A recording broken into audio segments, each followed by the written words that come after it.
Há 45 anos que no mês de setembro a Igreja do Brasil, ela promove o que nós costumamos chamar de Mês da Bíblia. É um momento em que a Igreja Católica intensifica, digamos assim, a formação dos fiéis do ponto de vista bíblico.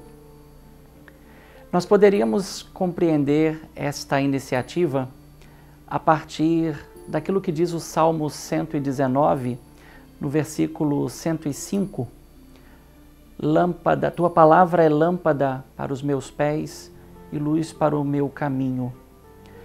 Nós compreendemos que esta palavra de Deus se fez carne, habitou entre nós, é Jesus Cristo, e ele se autodefiniu: eu sou a luz do mundo, quem me segue não caminha nas trevas, mas terá a luz da vida.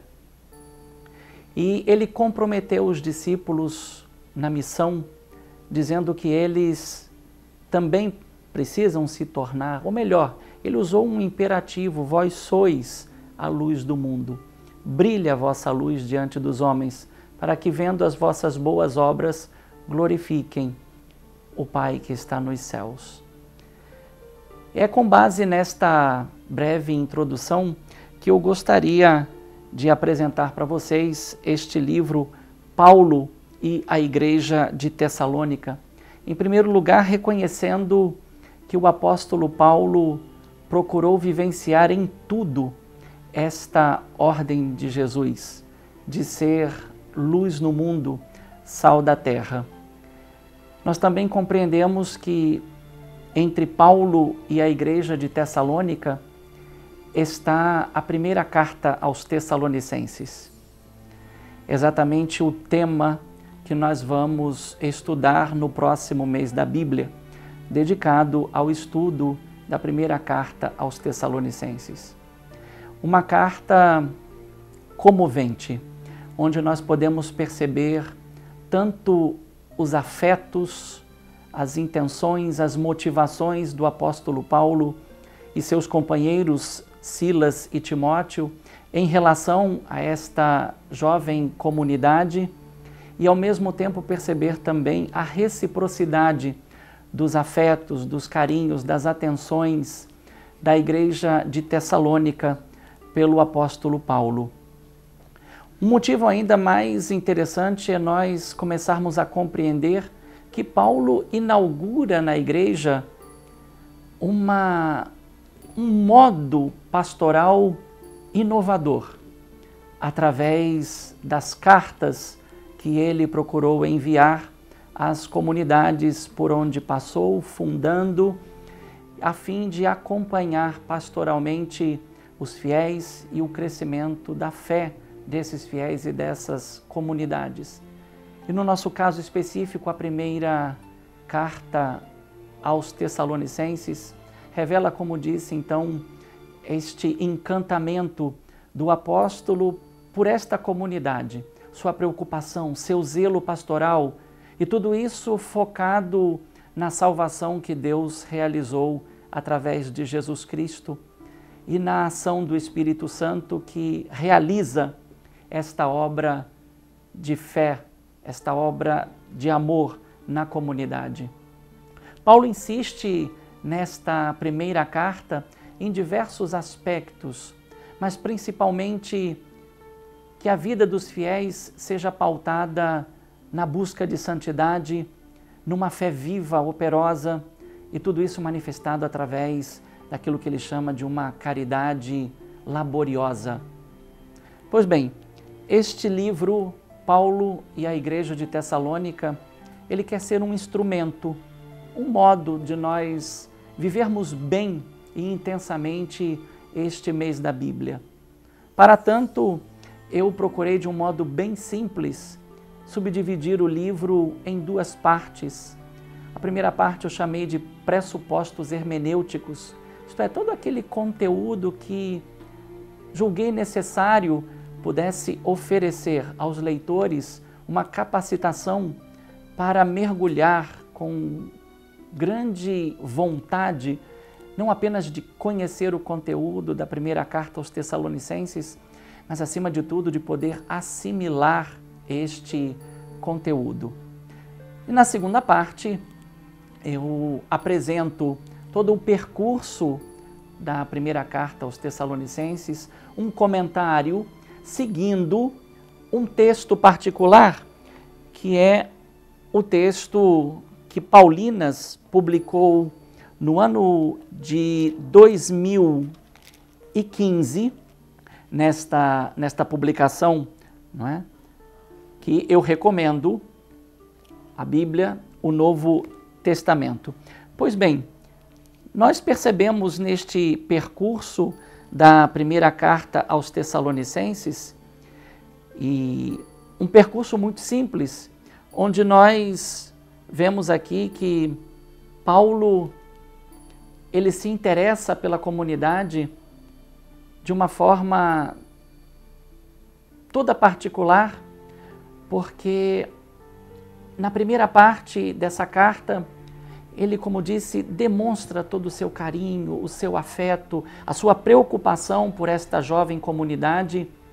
E na segunda parte, ele procura exortar esta comunidade a viver a novidade que abraçaram da fé em Jesus Cristo.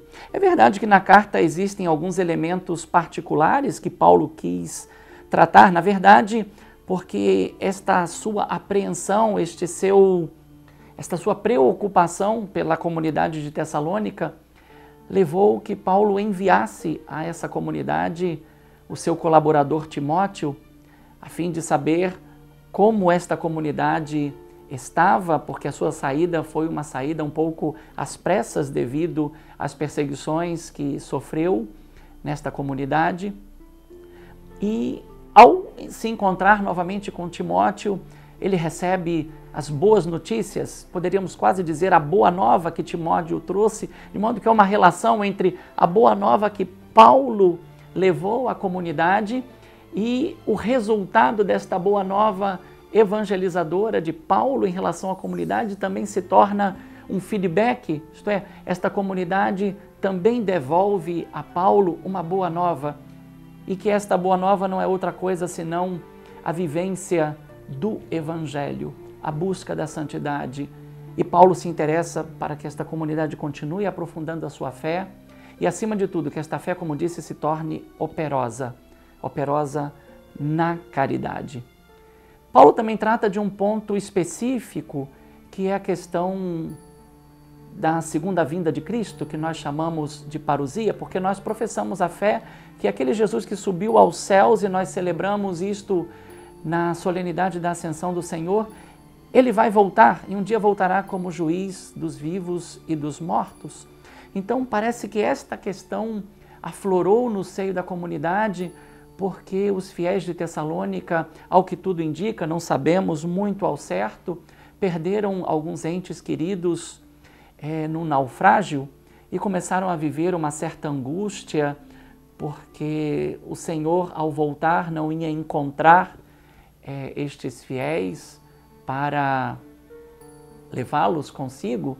E, na verdade, o que a gente percebe é que Paulo, mais do que isso, ele tenta tranquilizar esta comunidade e reflete aquilo que era a teologia daquele momento, porque a primeira carta aos Tessalonicenses também nos ajuda a compreender quem é Paulo nos seus primeiros 15 anos de vivência de cristianismo, não é? De vivência de convertido. E Paulo então procura tranquilizar a comunidade, dizendo que quando o Senhor voltar, os mortos que morreram em Cristo ressuscitarão em Cristo. E os vivos, os que estiverem vivos naquele momento, serão arrebatados.